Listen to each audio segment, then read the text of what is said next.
Qual foi o dilema de Daniel? Daniel capítulo 1. Comentário de Mário Persona, José Batista Pereira e Paulo Roberto Lenci. Antes de entrar nas questões proféticas desse livro, esse capítulo 1 tem uma lição muito boa para nós como cristãos, em termos de comportamento, porque a situação aqui ela pode ser tomada como uma figura do que nós temos hoje no mundo. Aqui Israel havia desobedecido a Deus, havia envergonhado a Deus de todas as maneiras, ido atrás de ídolos, e ali então Deus coloca de parte agora, coloca à parte Israel como governo. Deus queria, a princípio, o Senhor queria que Israel fosse cabeça e não cauda das nações. Mas agora Israel vai ser cauda das nações. Já estava dividida entre 2 e 10 tribos. As 2 tribos que sobraram em Jerusalém são transportadas agora para a Babilônia, e em especial os seus expoentes, aqueles que iriam ser criados agora, a nata de Judá, seria agora de posse, de propriedade de Babilônia. E é o começo do que fala aqui no versículo 1.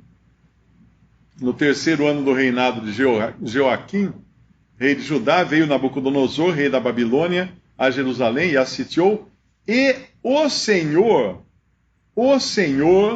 entregou nas suas mãos a Joaquim, rei de Judá. O Senhor entregou o reinado, o governo de Israel, no caso de Judá, a Nabucodonosor, rei de Babilônia. E mais à frente nós iremos aprender que esse seria a cabeça de ouro, porque agora o governo estava com os gentios. Começaria aqui então o tempo dos gentios, e haveria então diferentes governos, diferentes classes de governo, começando por Nabucodonosor, rei de reis, que é a cabeça do mundo, agora seria a cabeça do mundo conhecido. Depois ele seria seguido por outros reinos, e à medida que outros reinos iam se sucedendo, a qualidade desses diferentes reinos ia caindo, porque começa com ouro, e aí são metais que vão diminuindo, é o bronze, o ouro, a prata, o bronze, o ferro, até chegar nos pés e entrar um material que não era metal.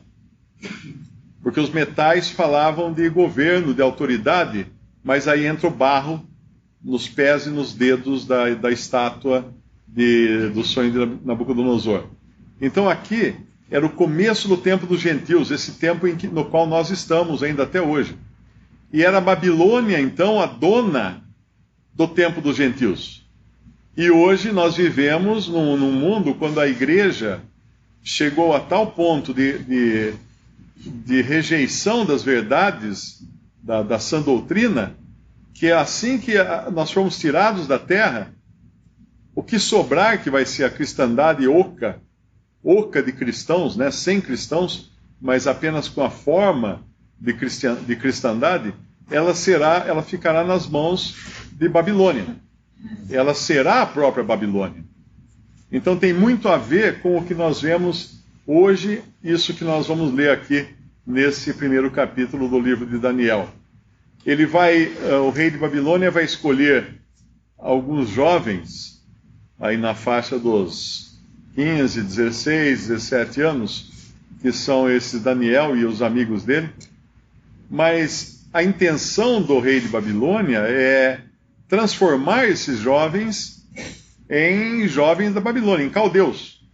Tanto é que eles vão ter que aprender a falar a língua dos caldeus, vão ter que agir como caldeus, vão ter que comer como caldeus, viver como caldeus. O que o rei irá aproveitar deles é a inteligência deles, que era acima da média.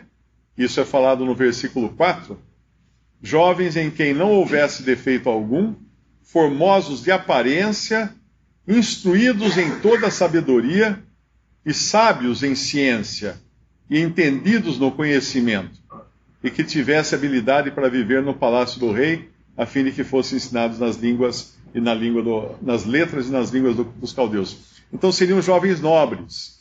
Eles vinham da nobreza lá de Judá, de Jerusalém, para viver agora no palácio do rei. Então não era qualquer um, não eram camponeses, eram jovens nobres, jovens do expoente de Judá. E eles iam aproveitar as habilidades e qualidades desses jovens, porém transformando-os nos seus costumes, na sua língua, no seu alimento, em caldeus.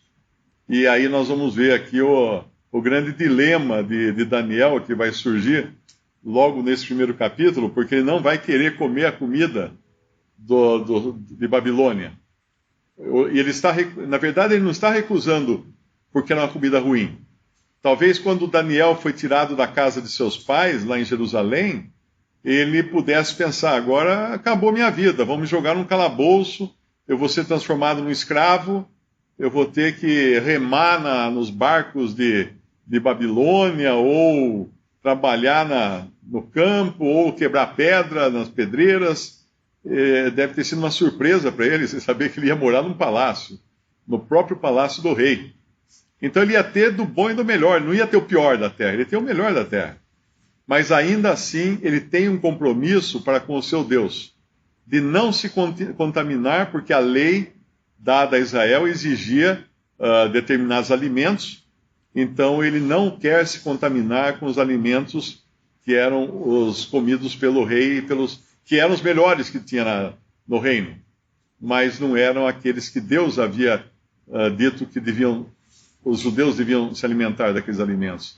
Então nós vemos um jovem numa condição muito parecida com a que nós cristãos estamos nesse mundo. Aqui o mundo vai querer tirar o melhor de nós.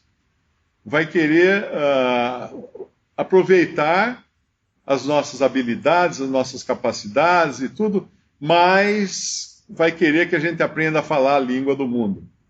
Vai querer que a gente se alimente com o alimento do mundo. Vai querer que a gente se transforme em alguém que não tenha mais uma identidade da cidade que Deus escolheu, mas tenha a identidade de Babilônia. Ele vai chegar até a mudar o nome desses jovens. E vai colocar nomes que me parece que alguns desses nomes são nomes de deuses babilônicos. E é claro que até os utensílios da casa do Senhor foram levados para serem colocados no templo dos deuses pagãos, esses jovens, tirados também da cidade que Deus escolheu, serão utensílios nas mãos dos caldeus que querem transformá-los em utensílios para os seus deuses pagãos. Então é isso que era o grande dilema agora de Daniel, como ele poderia, sem entrar em conflito com esse rei de Babilônia, que é o medo agora que tem o chefe dos eunucos aqui, porque Daniel já fala que não vai se contaminar, não vai comer a comida do rei. Como ele fazer isso tudo sem ser morto? Porque era uma questão difícil ali para ele. Isso mostra um homem que era do povo de Deus, um jovem que era do povo de Deus, não querendo se amoldar ao mundo no qual ele agora iria viver. Ele queria continuar estrangeiro naquela terra. Ele queria continuar estrangeiro. No domingo passado nós tivemos aqui a eleição para presidente e algumas pessoas aqui no Brasil não votaram. E não que não votaram por opção, não quiseram votar. Talvez até aqui tenha uma assim. Não votaram porque são estrangeiras. Não votam no Brasil. Então não adianta, não pode votar. O voto é para o brasileiro. Então um estrangeiro que mora aqui no Brasil, ele não vai votar. E se alguém perguntar, por que você não vota? Porque eu sou estrangeiro. E aqui então, Daniel e seus amigos vão querer continuar sendo estrangeiros nessa terra estranha. Agora tem um caso interessante na palavra de Deus, em 2 Reis, isso. 2 Reis 5, Exatamente, 2 Reis 5. Aqui nós temos um caso diferente, que é um homem que ele é um gentil. Ele não é um judeu. Ele não é um israelita. Ele é um chefe do exército do rei da Síria. E ele vai em busca de cura lá em Israel e em Samaria. E lá ele encontra Eliseu. E o que acontece com ele? Ele se converte. Na realidade, ele é curado da sua lepra, mas aquilo equivalia também a ele agora ter uma nova vida, porque ele entrou naquele rio 7 vezes e saiu novo. Ele saiu um outro homem. Ele saiu com a pele de uma criança, como fala depois que ele sai do rio, não é? Ele saiu em novidade de vida. Mas esse homem, ele tinha que voltar para a terra dele. E veja que interessante que ele tem um cuidado parecido com aquele de Daniel e os seus amigos. Quando, na hora da despedida, ele fala assim, no versículo 18, no versículo 17, e disse Naamã, seja assim, contudo, desse a este teu servo uma carga de terra, de um jugo de mulas, porque nunca mais oferecerá este teu servo holocausto, nem sacrifício a outros deuses, senão ao Senhor. Ele sabia que ali, naquela terra para onde ele tinha ido, era a terra onde se adorava o Senhor. Como ele não poderia mais estar naquela terra adorando o Senhor, ele leva a terra para a sua terra. Ele transporta, vamos dizer assim, a terra de Israel para a Síria. E eu acredito que quando ele fosse adorar, ele devia talvez espalhar um pouco de terra no chão do seu quarto e fazer suas orações ali, pensando, né, com o coração voltado para aquele Senhor que o havia curado, que o havia transformado. E são dois casos diferentes, totalmente distintos, mas que nós vemos um apreço pelas coisas do Senhor, ainda que numa terra inimiga, numa terra estrangeira, numa terra contrária, de todas as maneiras, a alguém que quer andar nos caminhos do Senhor. Deus vai escolher Nabucodonosor como aquele que vai executar o juízo sobre Judá, sobre a cidade de Jerusalém. Por 3 vezes ele esteve em Jerusalém, Nabucodonosor. Segundo comentários, em 606 a.C., ele apareceu pela primeira vez. Esse capítulo de Daniel está se referindo a esse ano, de 606 a.C. Em 598 a.C., ele veio de novo e levou mais cativos para a Babilônia. Inclusive Ezequiel foi levado nessa segunda visitação. Em 587, ele queimou a cidade e o templo. Então são 3 vezes que Deus usou Nabucodonosor para exercer juízo então sobre Judá e Jerusalém. E os nomes que o Mário falou, interessante, os nomes judeus, né? E o nome convertido para nomes babilônios, para exatamente tentar apagar o nome de Jeová da mente deles. Então ia trocar até o nome deles. Em Daniel significa Deus é meu juiz. Ananias, amado do Senhor. Misael, aquele que é como Deus. Azarias, o Senhor é o meu ajudador.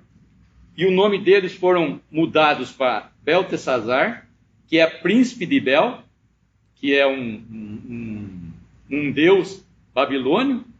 Ananias, seu nome foi mudado para Sadraque. É iluminado, significa em Babilônia, iluminado pelo Deus Sol. Misael é chamado Mesaque.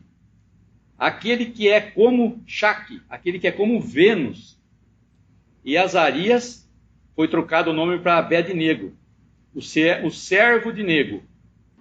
Só para lembrar um pouquinho, o mal que o povo de Israel causou, e por isso que Deus agiu assim, permitindo que o povo fosse levado escravo e o povo da Babilônia pudesse levar todos os utensílios do templo e destruir tudo na cidade. Uma das coisas era que o povo de Israel, cada 6 anos, eles podiam trabalhar. O 7º ano era o ano sabático, eles não poderiam trabalhar. Mas Deus havia prometido para eles que no 6º ano eles produziriam em dobro. Então eles não precisariam trabalhar o 7º ano. Mas passaram-se 490 anos e eles não fizeram isso nenhuma vez.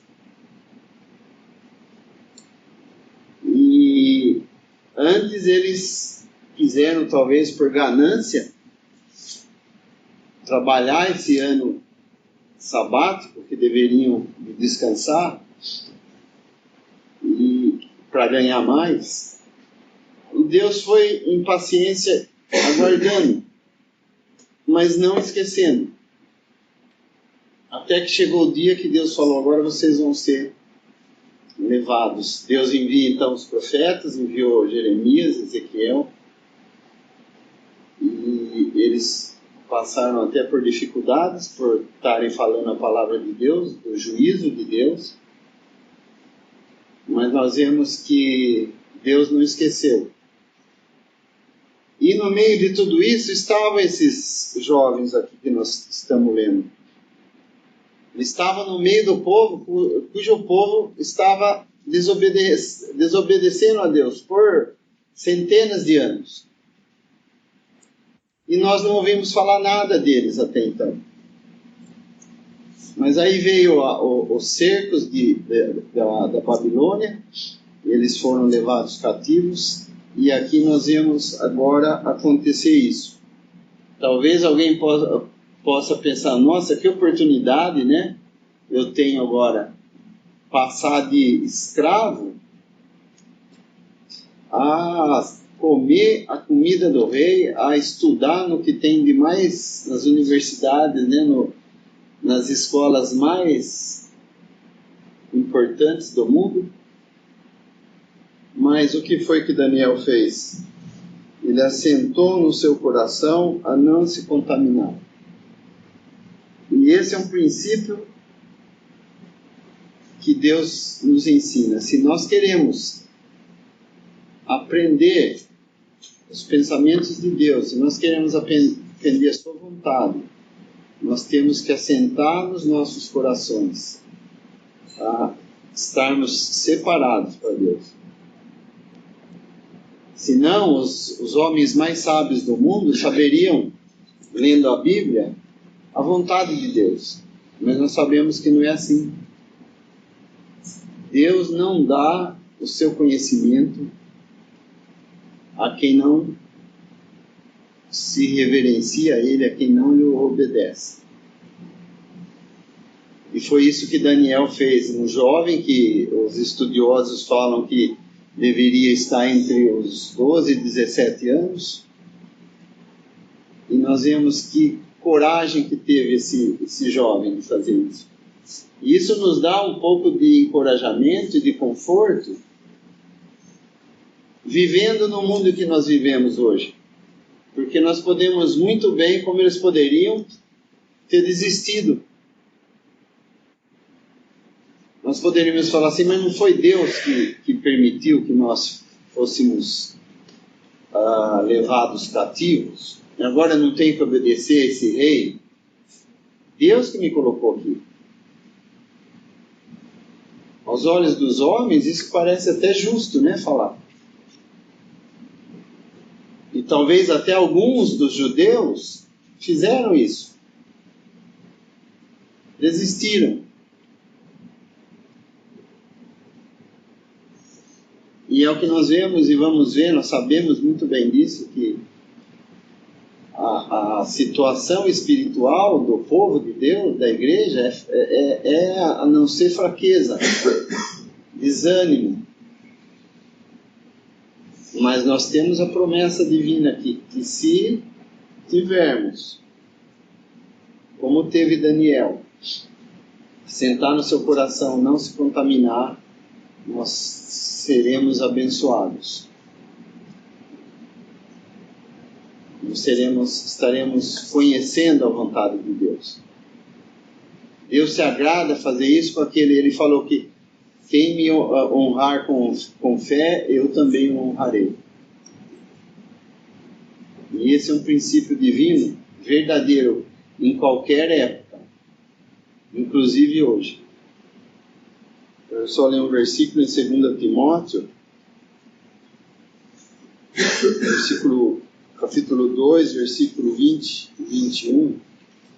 Ora, numa grande casa, não há somente vasos de ouro e de prata, mas também de pau e de barro, uns para honra, outros para desonra. De sorte que se alguém se purificar dessas coisas, será vaso para honra, santificado e idôneo para uso do Senhor, e preparado para toda boa obra. Então nós vemos que é especificamente isso que aconteceu com esse jovem de valor que é falado, né, na palavra, porque ele assentou no seu coração.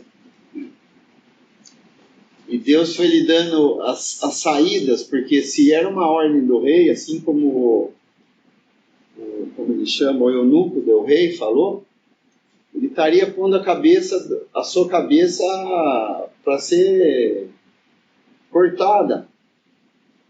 Se o rei soubesse que ele tinha feito algo que ele não havia mandado, ele certamente morreria. Mas daí Daniel vai e fala pro copeiro, é isso? Despenseiro do eunuco. E esse fez então. Não foi fácil, né? Porque nós sabemos que o pedido do rei era uma ordem, era a lei, tinha que ser cumprida. O eunuco não ia fazer o que ele tinha pedido. Mas ele foi ainda, pediu para outro, para o segundo. E Deus abriu o seu caminho. Deus, provando a sua fé, abriu o seu caminho e ele pôde então alcançar o seu desejo de não se contaminar. E Deus o abençoou com saúde. Não foi as verduras que deram saúde, porque hoje a gente pode, com tantas receitas, com tantas filosofias, tem gente que só come verdura, ele fica verde, não fica corado. Aqui não é a saúde da verdura que deixou ele assim, é o dom de Deus. Então é um milagre. Então é importante a gente entender isso, porque é a honra de Deus respondendo à fé de Daniel. Deus honrando a Daniel e seus amigos por causa da fé que tiveram. Só um versículo em Romanos capítulo 12. Romanos capítulo 12. Se alguém tiver curiosidade de pesquisar no YouTube, pelos caldeus, tem alguns documentários em inglês, são muito interessantes, que mostra o avanço que eles tinham naquela época e o quanto eles tinham de conhecimento de ciência, de conhecimento dos astros e dos planetas e tudo mais. É impressionante, até hoje é estudado o que eles sabiam, que era muito superior a qualquer outro povo da antiguidade. E era isso que eles estavam agora, vamos dizer assim, na vitrine, para eles abraçarem aquilo e mergulharem de vez na cultura dos caldeus. Mas aqui em Romanos 12, nós temos uma exortação agora para a igreja. Rogo-vos, pois, irmãos, pela compaixão de Deus, que apresenteis o vosso corpo em sacrifício vivo, santo e agradável a Deus, que é o vosso culto racional. E não vos conformeis com este mundo, não vos amoldeis, não tomeis a forma desse mundo, mas transformai-vos pela renovação do vosso entendimento, para que experimenteis qual seja a boa, agradável e perfeita vontade de Deus. Essa exortação valia para Daniel no seu tempo, da sua maneira, e vale para nós hoje. Uma coisa que eu tenho achado assim interessante, tem muitos irmãos agora chegando, se interessando em congregar o nome do Senhor, e eu vejo uma dificuldade grande, mas grande mesmo, em entender a cidadania celestial do crente. E aí hoje eu estava pensando nisso, aí que caiu a ficha, porque na realidade um dos mistérios que foi dado a Paulo, e os irmãos do século XIX resgataram isso, é a cidadania celestial do crente. Porque até então o catolicismo e a reforma protestante ensinavam que o cristão, o crente, ele teria sido feito para viver no mundo, transformar o mundo num mundo melhor e deixar tudo bonitinho para Cristo vir reinar.